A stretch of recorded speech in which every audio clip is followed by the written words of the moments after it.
All right, are you ready to go on to the next topic? We're going to talk about the arrangement of the periodic table. So I use this background because it makes me think about being able to relax eventually.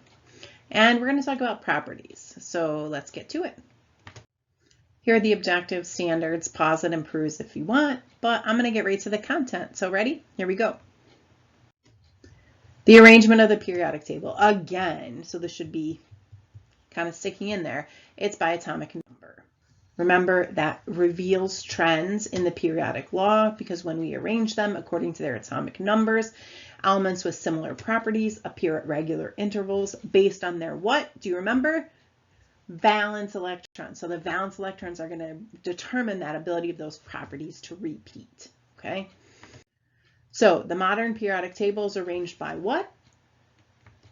Atomic number, right? Originally it was by atomic mass. That was incorrect. Atomic number, that was Moseley. Thanks, Moseley. Okay, again, the properties of elements repeat because of valence electrons. So elements want 8 valence electrons. They want a stable octet. The exception is helium. So helium only has 2 electrons, but it only has 1 energy level, and that means it only has 1 s in terms of orbitals. So if it has 2 electrons, 1 s is completely filled, so it is wonderfully happy, Zen, stable. So any element that loses electrons and ends up looking like helium in terms of having 2 total electrons, not just 2 valence electrons, 2 total electrons, would also be stable. So lithium, when it loses 1 electron, its configuration is like helium, so it would be stable. Okay, so as a general rule, elements want 8 valence electrons, but we have to think about helium as the oddball. So elements that end up losing electrons to look like helium are still stable. So elements will react in terms of losing and gaining electrons in order to get stable. So they will either lose electrons to get to their stable 8 valence electrons or gain electrons to get to their stable 8 valence electrons. So let's talk about main group elements. So the main group elements are the representative elements, and we consider those to be groups 1, groups 2, and then groups 13 through 18. So in terms of what we talked about before, in terms of electron configuration, that's the S block, groups 1 and 2, and the P block, groups 13 through 18. They have regular and consistent electron configuration. So that means the S block. So we're putting 1 electron in the S and then a second one. And then as we move across, we're putting 1 electron in P, then a second, then a third, then a fourth, then a fifth, then a sixth. So it's regular and consistent. And they have the same number of valence electrons. So elements in group 1, 1 valence electron. Elements in group 2, 2 valence electrons. Group 13, 3. Group 14, 4. Group 15, 5. Group 16, 6. Group 17, 7. Group 18, 8. Exception, helium. Helium only has 2, but remember, it only has 1 energy level, so that is completely full. So alkali metals, let's talk about them first. Alkali metals, group 1, okay? That's the name for group 1, alkali metals. They are obviously metals, duh, alkali metals. They are soft, okay? So you can see easily cut. They have 1 valence electron, group 1, 1 valence electron. They're very reactive. So that 1 electron, they give it up so easy. Does not take any convincing, they just give it up. Easy for them to lose that valence electron. They're the most reactive metals. Okay, so let's look. Here's where they are in the periodic table.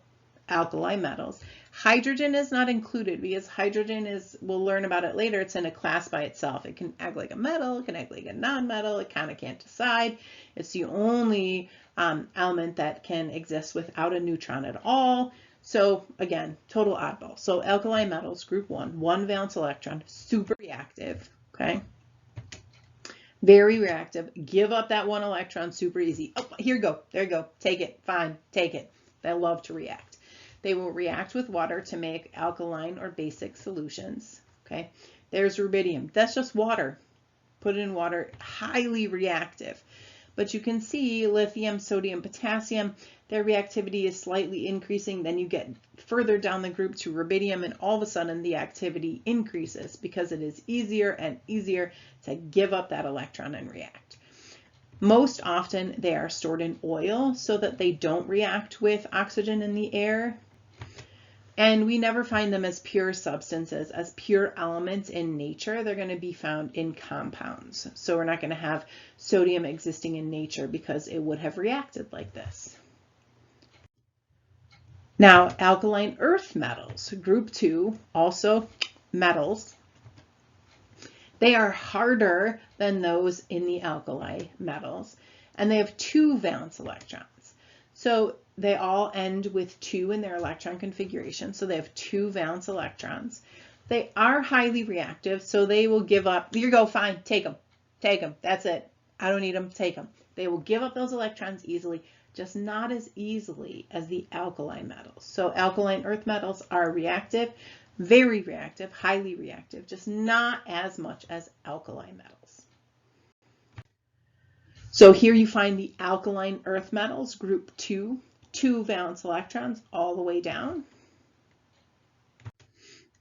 So again, they're highly reactive. Give it up, give away those electrons easily. There's magnesium ribbon burning. Okay, magnesium, highly reactive. We can get it to react relatively easily. It reacts with water, again, to make alkaline or basic solutions. They're usually not found as pure elements in nature, again, because of that highly reactive nature.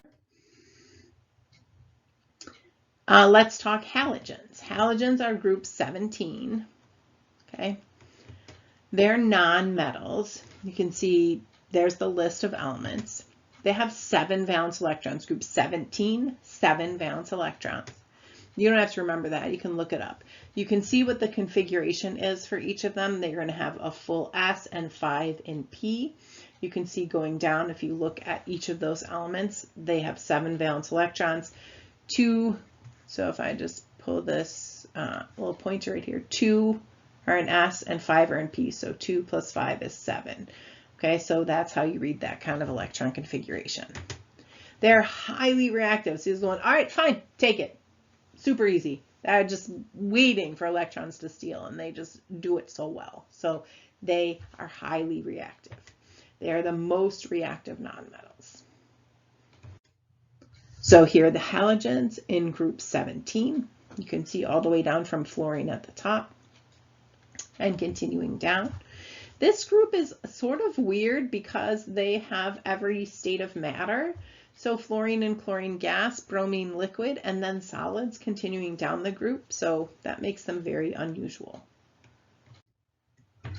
So again, highly reactive. They react with most metals to produce salts. They have a wide range of physical properties again. So fluorine and chlorine are gases. Bromine is a liquid. And then we have iodine and astatine that are solids.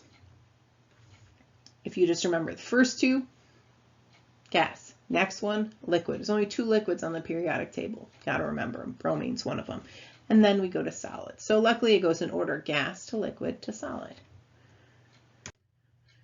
Now, something that you should maybe have noticed is the alkali metals want to give up 1 electron. They're like, take it, fine.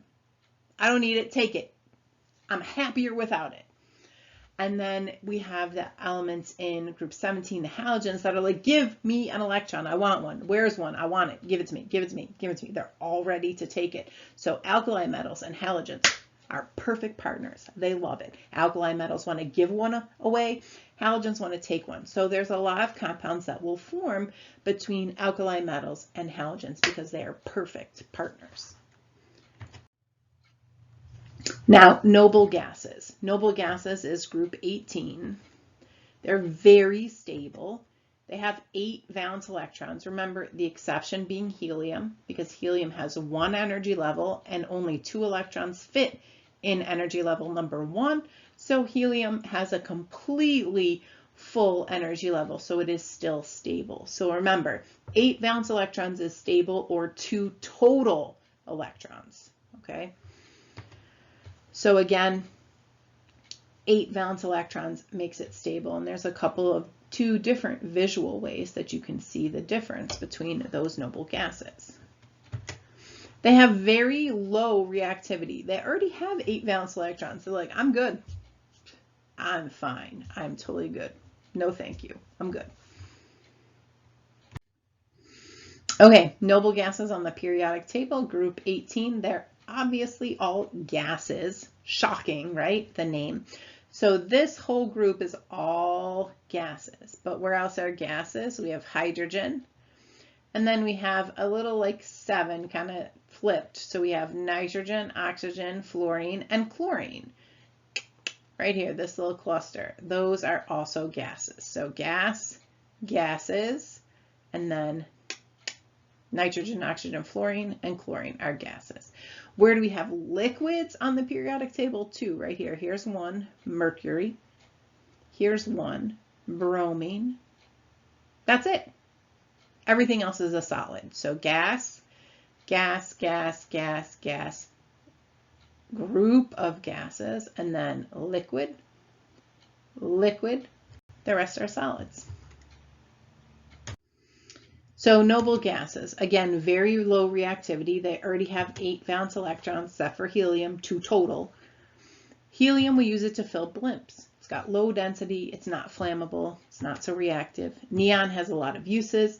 The lighting is that reddish orange color. We use it in TV sets and lasers, also to freeze corpses. Who knew? There you go. Hydrogen. Hydrogen is the most common element in the universe. 3 out of 4 atoms in the entire universe is hydrogen. That's common. It's 1 proton, 1 electron, sometimes has a neutron, sometimes doesn't. So it's in a total class by itself. So hydrogen, again, total class by itself. It's in technically visually on the periodic table. It is in group 1, but it can react like a metal. It can react like a non-metal. It can kind of do its own thing. Hydrogen can kind of just do what it needs to, okay? But it does react and form a lot of different compounds. So hydrogen can react with many elements. It's flammable. It reacts with oxygen to form water. It's a component of organic compounds. Again, most common element in the entire universe. So we'll cover more in the next lesson, but which element is in a class all by itself? Hydrogen, right? Which group of elements has 2 valence electrons? Right, the alkaline earth metals, the second most reactive group of metals. Which group of elements contains the most reactive metals? That's group 1, the alkali metals, right? These ones do not exist as pure elements in nature. Alkaline earth metals barely do. Which group of elements contains the most reactive nonmetals? That's halogens. Remember, halogens and alkali metals, perfect partners. Which group of elements contains the least reactive elements? These ones are stable. I don't want to do anything. Noble gases. Just leave me alone. I'm good. I'm stable. I'm good.